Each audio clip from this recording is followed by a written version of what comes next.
Où que tu sois dans le monde, mon ami, je te passe mon bonjour, les amis. J'espère que vous passez un bon week-end. Le collectif Urgence Palestine appelle à annuler la tournée de Amir Haddad.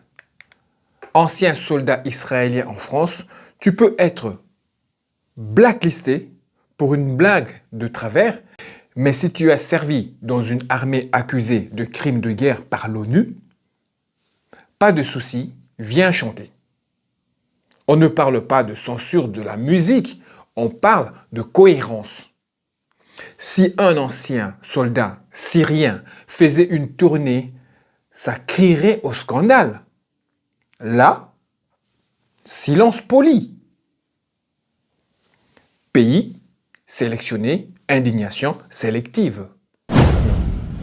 Des fillettes palestiniennes tuées dans leur sommeil. Toujours le même discours, dommages collatéraux. Mais voilà, en fait, la mort d'un enfant n'émeut plus personne. Je rectifie.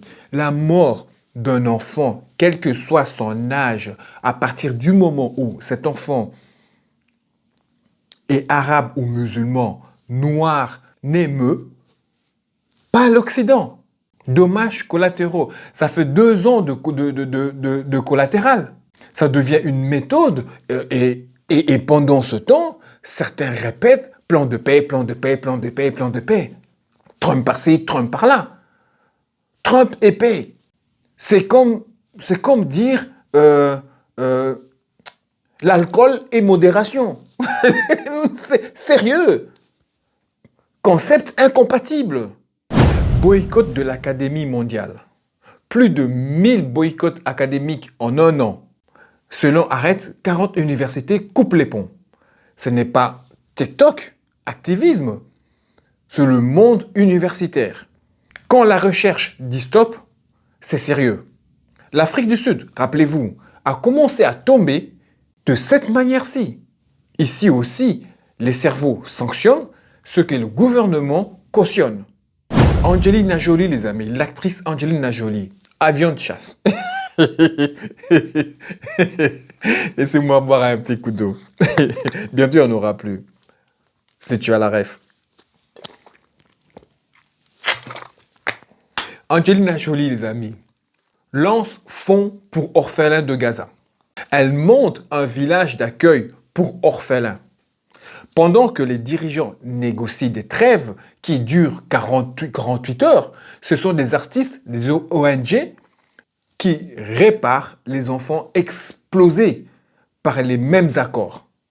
Hollywood, plus humain que l'ONU. Les amis, bienvenue en 2025. Trêve, rupture. Trêve, rupture. On ne sait plus où on en est. C'est des livres ou quoi? On appelle ça diplomatie freestyle. Le droit international transformé en abonnement Netflix. Vous voyez? Vous connaissez les abonnements Netflix? On regarde, puis à un moment donné, on le coupe. Et puis après, on le remet parce qu'on s'ennuie. Et puis après, quand c'est fini, on arrête. Pause, lecture, pause, on supprime, on remet. Pendant ce temps, les civils, eux, ils sont sous des pluies de métal. Hein. Frappe sur sa bras et châtie. Même sous cessez-le-feu, les hôpitaux sont visés.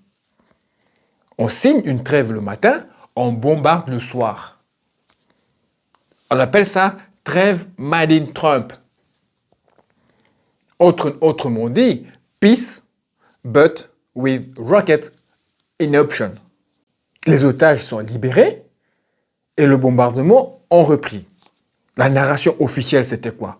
Rendez les otages et la guerre est finie. Tout le monde, sur tous les plateaux, tout le monde en brandit ce fameux discours. Le cochon, là, celui qui a été insulté de cochon, là, le premier, il a brandi ça. Ouais, mais si vous voulez que la guerre s'arrête, il suffit juste que Hamas rende les otages et la guerre se termine aussitôt. Ouais. Les otages rendus, les bombes maintenues. Dans n'importe quel tribunal, ça s'appelle rupture de contrat. Des documents révélés. AWS aiderait l'industrie militaire israélienne et l'IA anthropique, utilisée malgré la clause éthique selon la source. Tu boycottes SodaStream, eux, ils uploadent des missiles sur le cloud. Modernité, les amis. Un clic sur Amazon, un drone quelque part se réveille. C'est dingue, hein? Tu es ici tranquillement, en train d'acheter ton petit grille-pain, là, parce que voilà, le matin, tu dois faire ton petit pain pour ton petit déjeuner. Et quand tu achètes ton grille-pain, ben lui, derrière, avec ça, il aide le taré de Sataniaou. Franchement, ça, je n'étais pas au courant. C'est chaud, hein? Jeff Helper parle de paix réelle. Israélien pacifiste. Qui dit paix égale égalité plus fin d'occupation. C'est ça, normalement, la paix. Gaza, I mean, the ceasefire is just a temporary thing. Israel is continuing its military operations in a quieter way. It's not really a ceasefire. And Netanyahu said this isn't the end. This is a temporary pause. Israel sees it as a pause because it really wants to continue the fighting against Gaza. So we'll see. It's hard to predict because Trump is so unpredictable. But the danger really is that the Palestinians, could be removed from Gaza. That the reconstruction of Gaza will be done for tourists and Israeli settlers and not for the people of Gaza. In other words, the whole future of Gaza is being decided by people from the outside. Tony Blair, Trump, even the Arab countries and some of the Muslim countries are deciding. And so what we're trying to do is to strengthen the Palestinians' hand, that they can be the ones that decide. We're all focused on Gaza because of the genocide. But Gaza is not important politically for Israel. Israel doesn't want Gaza. It wants to destroy the Hamas resistance. But it's really focused on the West Bank because that's where the settlements are and that's where Israel wants to expand. C'est fou. Quand un Israélien le dit, là, il y a le silence. Là, il y a rien. Non, c'est nickel. Non, on n'en parle pas. Quand un citoyen lambda le dit, ben, c'est un terreau. C'est un terreau intellectuel. Vous voyez ce que je veux dire? Ça, c'est la logique médiatique. Validée par personne, mais appliquée par tout le monde. Des civils ligotés à Khan Younes. La photo le montre. Civils alignés, mains liées, yeux bandés. Violation claire du droit humanitaire. Si confirmé. Si Hamas faisait ça, 24 heures de breaking news. LCI, CNN, CN News, CN Propagande. Ici, non. La photo tourne sur Internet et personne n'en parle. Ofer Cassis alerte sur le géno en Cisjordanie. On parle souvent de Gaza, moins de Cisjordanie. Le député israélien, régime fasciste, risque génocide. Il s'est fait virer du Knesset pour une pancarte « Reconnaissez la Palestine ». C'est quand même dingue. On t'expulse du Parlement pour dire ce que la Cour internationale soupçonne déjà. Galatasaray, vous connaissez? C'est une équipe de football. Une équipe de football turque. Une grande équipe. Accueille des enfants palestiniens. Geste humanitaire dans le foot. En France ou ailleurs, dans d'autres pays européens, on aurait réuni un conseil d'État pour juger si un sourire d'enfant menace la République. Rien que pour laisser les petites jeunes filles là, jouer avec le foulard, ça fait tout un débat, ça fait des mois et des mois de débats. Comme si la France était, comme si la Russie avait déclaré la guerre à la France. Vous voyez ce que je veux dire? Enfin bref. Alors imaginez-vous, inviter des enfants palestiniens à rentrer sur un terrain. Mais la Turquie l'a fait. La Turquie agit.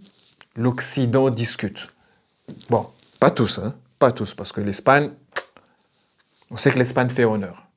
À Berlin, une mère et ses enfants arrêtés. Manifestation pro-palestinien. Arrestation violente.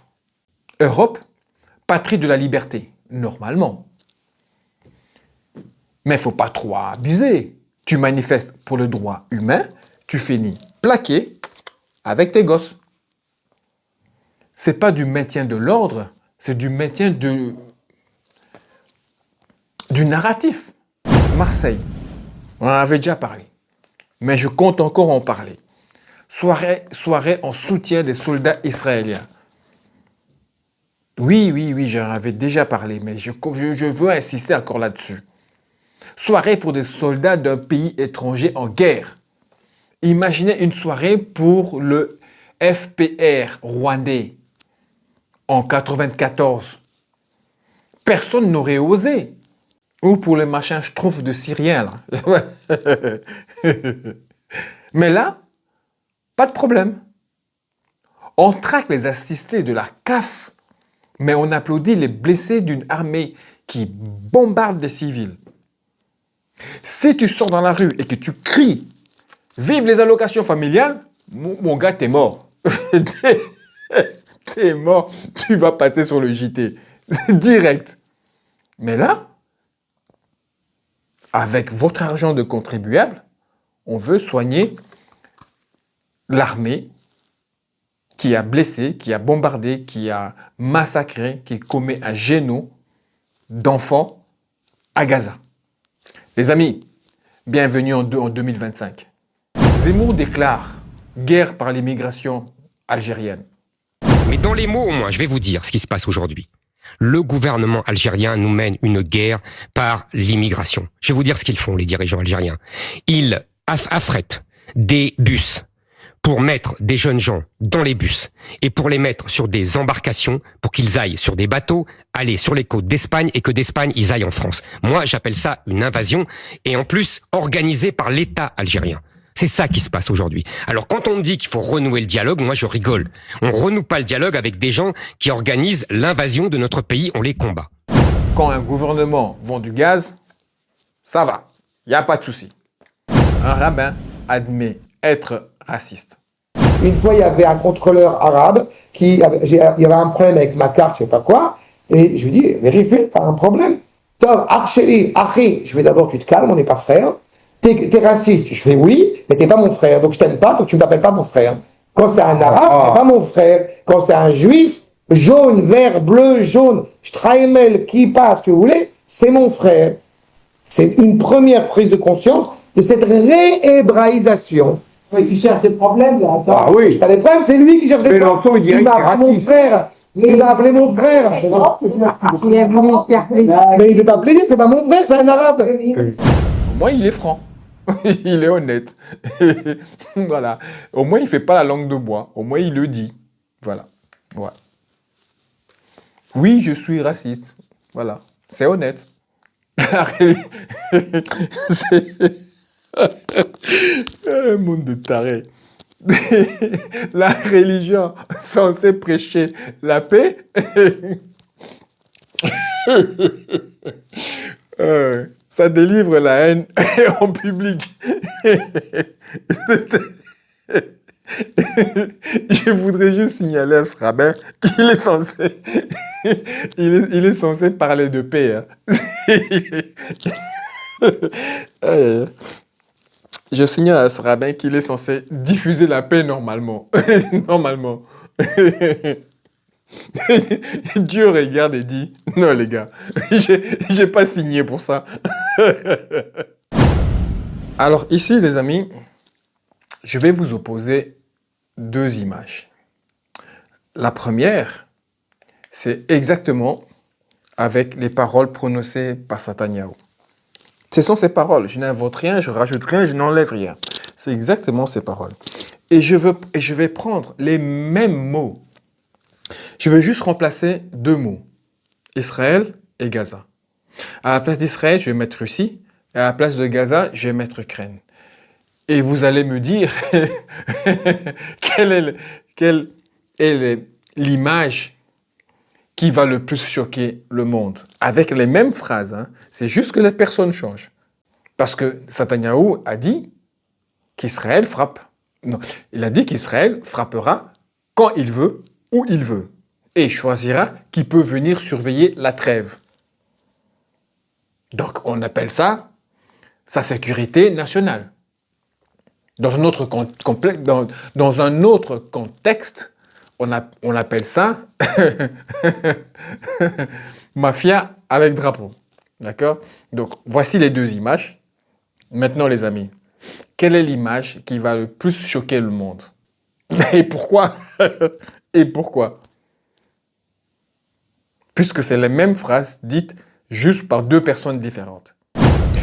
Voilà les amis, j'espère que vous avez apprécié cette vidéo autant que j'ai pris plaisir à la faire pour vous. La vidéo est maintenant terminée. Je commence et je termine. Mais la discussion continue dans les commentaires. Mettez des chauves bleus, abonnez-vous pour soutenir la chaîne. Quant à moi, je vous dis, on se retrouve d'ici quelques jours. En attendant, paix sur vous.